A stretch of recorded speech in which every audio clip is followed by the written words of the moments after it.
கள்ளச்சாராய விற்பனை என்பது உள்ளூர் காவல்துறை மற்றும் வருவாய்த்துறை துறையின் கூட்டு சதி என்று இந்திய கம்யூனிஸ்ட் கட்சியின் மாநில செயலாளர் முத்தரசன் குற்றம் சாட்டியிருக்கிறார்.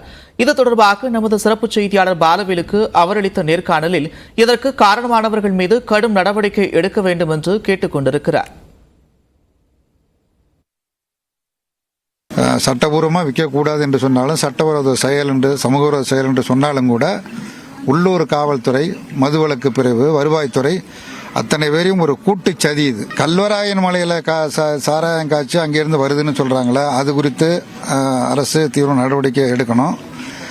அப்போ இவ்வளவு காலமாக இங்கே காய்ச்சி இங்கே கொண்டாந்து வித்துக்கிட்டு இருக்கிறாங்க அப்படின்னா அதுக்கு உடந்தையாக இருந்த காவல்துறையினர், வருவாய்த்துறையினர், மதுவிலக்கு அவர்கள் மீதும் வழக்கு போடணும், அவர்கள் கைது செய்யப்படணும். சட்டவிரோதமாக விற்பது எப்படி காவல்துறைக்கு எப்படி தெரியாமல் இருந்தது?